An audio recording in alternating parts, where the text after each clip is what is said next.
There's no use arguing about what the best tabletop war game is. It is Warhammer. The sales prove it. But what if there was a game that was getting close, with models that were about the same quality of theirs, with gameplay that was as fun, if not more fun, than theirs, and lore that, let's be honest, is getting better? Which, I mean, when you think about Warhammer lore, that's like 600 books you gotta publish soon, so everyone's far from that. But Warmachine is doing their best to get there, and their latest box of models has got me believing that maybe they're not that far off. Let me show them to you.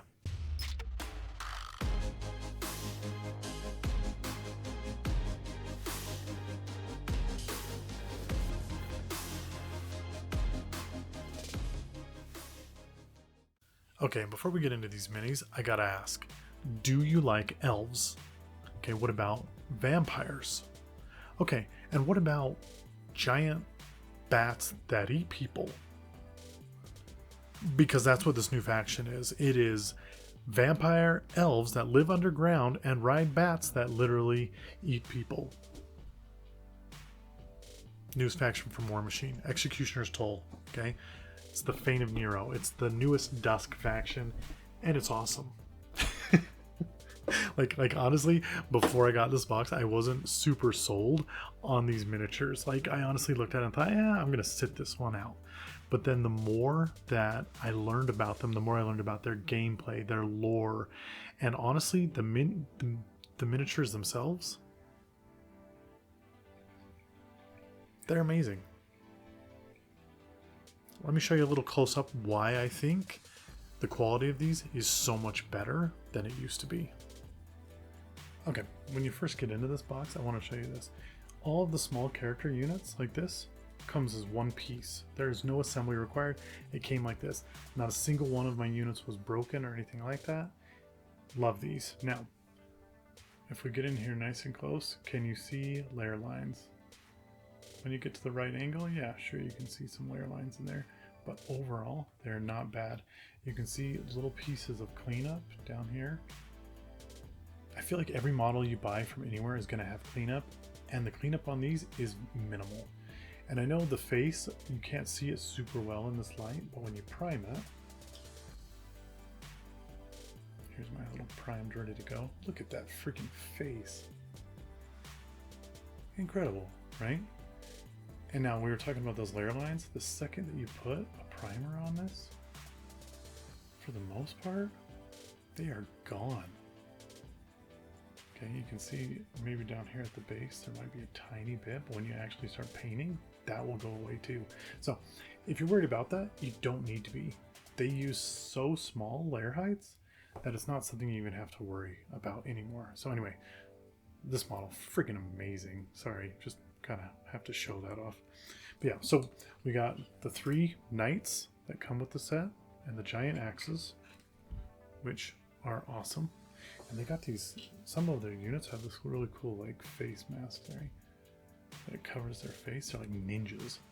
Ninja, elf, vampire, zombie guys. They're awesome. Okay. Then moving on to them, you have the war beasts. Okay. This is the model that sold everything for me. I have not cleaned it up. All I have done is glued it together out of the box because this came in like 4 or 5 pieces. Okay. But the thing that I want to point out is when I look at this wing, normally on prints with resin, you see these. This is the area where it came off the build plate, and they don't file it down or anything. They totally could, but for something like this, it's going to just be down on the ground. They don't care. But these wings had to have those. And I was looking all over and I was just like trying to find out where on this wing it had that. And I mean, if you look at it, you can't see layer lines or anything. It's freaking incredible. But then I found them right here along the bottom, and they are so minimal. That's not even them, so don't think those are them. But they are so minimal on the bottom that you can't even make them out. And with a X-Acto knife, they'd be gone in 2 seconds. So anyway, freaking amazing models. if you haven't played this game, the war beasts are incredible. You have to have a warlock that controls them and tells them what to do. But anyway, really, really cool. And I'll show you the warlock later in the video. Right now, I want to jump to a model that is not put together. And I want to show you a couple things with this. So first off, model quality, still awesome. The pieces and where they go, I mean, pretty clear, right? You just glue it in. If you want to paint these separately, you can. Again, there is some cleanup sometimes in the mouth, but I mean, it's literally as easy as an X-Acto knife, cutting them and just getting them out of there. Right? So cleanup on these things is super easy. And yeah, he's got a rider, which is really, really cool. Now here's the thing that I wanted to show with this. This is the pike, or the spear, I guess, that comes in this guy's hand. And as you can see, it's got a nice little curve to it. This is resin. This is 3D printing resin. And as you can see, it's got some nice give and take to it, which is fantastic. Stuff like this, put it in hot water, bend it to the shape that you want, take it out, put it in cold water, boom, done. That's it. And they can get these incredible sharp, just awesome things. And I don't know, little hand right here that's holding it. Just cool models. Give it a shot. They're fantastic. Now, obviously, just looking at the models doesn't tell you anything. It doesn't show you how they paint up, what they look like when they're done and when they're on the table. So I thought ahead and I painted one of the models. Okay, and I'm going to show that to you. Now, kind of the process that I went through to paint that. It's not anything out of the ordinary. The one thing that I will say is that with these models coming as one piece, if you like painting in sections, obviously that's not going to be something you can do. You have to just be used to painting the model as it is done. And is that a holdback for you? For me, no. That's how I do it. I like to do it that way. I don't understand how people do it separately because I'd be terrified about like colors and things matching. But anyway, let me just show you kind of how this painted and how it comes together and what it looks like when it's all said and done. So the first thing that I wanted to do was something that I've seen Matt Hart try. And if you don't know who Matt Hart is, he's kind of like the heart and soul of Steamforged games and getting into Warmachine. And he just put out this awesome video painting this humongous model for Warmachine where he highlights them in 2 different colors. And so that's what I'm starting to do here. I am highlighting it from the bottom using colors from the color scheme that was included with these models, which is really cool.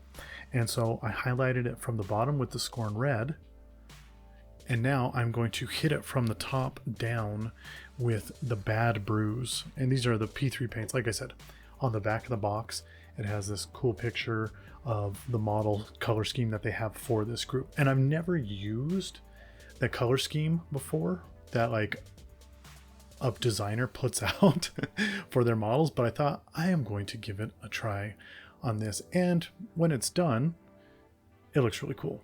Like it has that 2-toned, the warm from the bottom, the cold from the top. And as you can see, I got paint all over my fingers because I'm a Neanderthal. But anyway, I really, really liked how it turned out for these 2 models. And this is the model that I'm painting today. This is the Warlock for this box of miniatures that I got. And if you don't know what a Warlock is in Warmachine, it is literally your king chess piece. It is awesome. And here are those colors that I was talking about. That is for the color scheme for the Dusk faction that I'm painting today.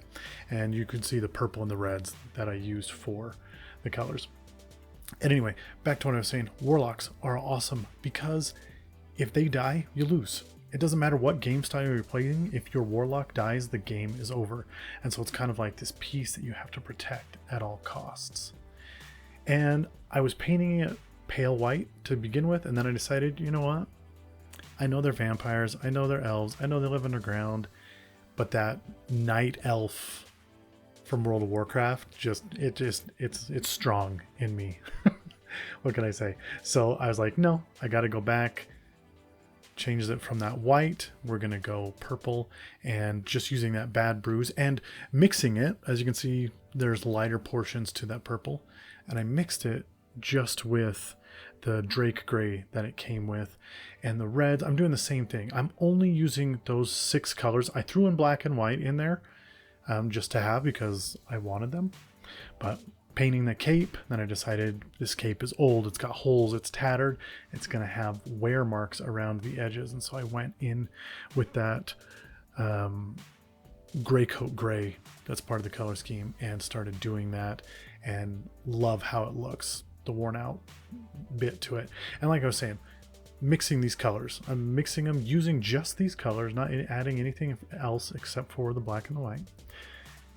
And I decided, against my better judgment, that I was going to attempt to do non-metallic metal, and this unit is completely covered in armor, and so I did my best. I wanted the armor to have that purple hue, which in hindsight with the purple skin might have not been the greatest idea, but that's okay, because I'm really happy with how it turned out. And I think the armor looks pretty good. Like, not to toot my own horn, but but I was actually really, really happy with it. And if you want to see some like other videos of what people are doing for Warmachine, the Warmachine YouTube channel is awesome. And like I said, Matt Hart paints stuff on there, and he is just cool designer, painter, everything that you can hope for. And this is when the model itself was mostly done. Okay, I did the sword somewhere else just because I don't have time to sit in front of my computer all the time. But I will show those pictures as soon as I'm done with this clip. But I also I used some Exile Blue to do the stones on the ground because I liked it. I liked it a lot. And that's the latest box from Warmachine.